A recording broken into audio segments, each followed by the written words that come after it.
What's up, guys? It's Rantium here, and today we are back in Skyrim. That's right, you guys, and don't snap. It's gonna be an awesome freaking day. So guys, welcome back, and happy Showcase Day. So today you find me in the smoldering wreckage and ruins of Helgen, not taking a look at a house that's inside the walls of Helgen, but instead we're starting here, taking a look at the tiny shack. Now, before you click off, before you leave, because it's a tiny house, and obviously it's not going to be a collector's home, give it a chance. Just give it a shot. It's a beautiful little home, little being no stretch of the imagination, but I'm exceedingly impressed with how a bunch of mod authors are able to make such a tiny space feel so cozy and comfy.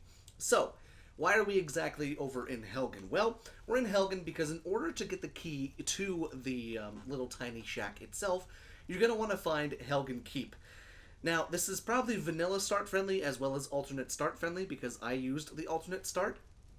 And I can just kind of walk on over to Helgen and be good to go. You know, there's no Alduin, no Imperials and Stormcloaks everywhere, so it's pretty good. But you're going to want to find this door, and obviously everyone knows where Helgen's at on the map because it's like the first place we go to in all of Skyrim. And so when you first come into this door, you're not going to want to walk through there. You're just instead going to want to turn your head to the left and find this poor old woman right here named Scholar. There's a hastily written note, gives you a little bit of a lore, everything like that. And then we've got ourselves the Riverwood Shack Key. Now, the Riverwood Shack is obviously the tiny shack. However, there are some really cool bells and whistles that come with this home, because it is indeed a basic starter home. However, it's not a vanilla with sprinkles, it's a very nice modded home. So for those of you wanting a very quick start, a very easy start, a nice place to kind of bounce off from when you're starting your adventures in Skyrim, this is probably one of the cooler places to do it. So let me pop over to Riverwood real fast, and I'll show you one of the cool things that's actually over by the smith. So here we are in Riverwood, and you can see that we're right next to the smithing area. Now, what's cool about the smith is the mod actually comes with a smithing storage box to go ahead and store all of your ingots, all of your ores, and everything like that, to go ahead and keep them there. That way you don't have to lug them back and forth between your little shack. However, where exactly is this shack located? It's right there. And boy, is it tiny. So I'll show it to you on the map exactly where it's located, but there is no fast travel marker because it's literally inside of Riverwood. And this is the shack. Now, I know what you might be thinking. It looks like the size of an outhouse or a freaking shed that you would store a lawnmower in, and I get that. I get that. But right here is where it's located. Obviously, Riverwood's right here, with Whiterun right down the road. Now, I will say one of the oversights in this mod is probably the fact that there's no smelter. Even though there's a smelter down the road to Whiterun, it would have been kind of nice to maybe just add a smelter in at Riverwood, since the mod author went ahead and added a chest. It kind of would have been a cool detail to add a smelter to Riverwood. That way you wouldn't have to run all the way back to Whiterun to do that. However, let's actually get into the home mod showcase itself, shall we? So here on the exterior, we see this lovely little tiny home, and boy, is it tiny. It is a 1x1 foundation, and, you know, it's got, I think, one window there, and yeah, it's got one window. But one of the nicer things is the fact that you have the fertile soil outside as well. So being able to grow some of the early game stuff right there to go ahead and help you make some potions in your adventures throughout Skyrim, it's kind of a nice thing to have access to, especially because this home is indeed free. Now, the point to get the key at Helgen, you don't necessarily need to get the key because you can actually lockpick it.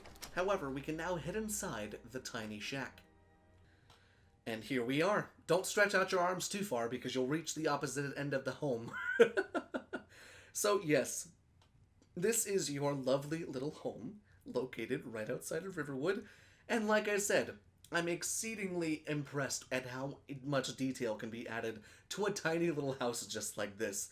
So in typical Ryan Team fashion, let's just break it down, shall we? So like I said, don't stretch your arms out because you'll end up hitting the other side. So you have a cooking pot right at the end of your bed. Probably not a good idea to sleep with your foots hanging over there. If you're too tall, you're going to kind of singe your toes. Got some nice stuff right here to harvest some, you know, fresh ingredients.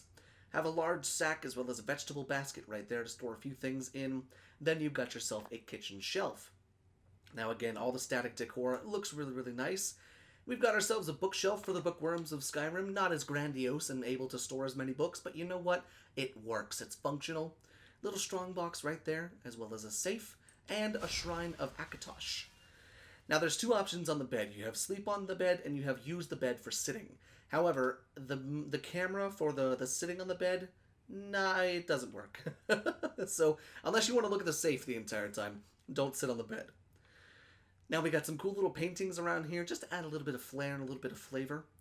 But then right here, we've got ourselves the Arcane Enchanter, as well as the Alchemy Lab, which honestly, having access to both of these things right from the beginning of the game, very, very nice and very convenient. Got an alchemical ingredients box, as well as a soul gems box, a poison crate, and a potion crate. And then right down at the left-hand side, you've got your adventurer's kit and everything like that. Would have been really cool if this mod, or if this backpack, was something that you could pick up and equip. And then right over the head, you have some nice little static decor right there. And then you've got your one singular window. Now, does it feel like it's kind of a jail cell? You could probably think like that.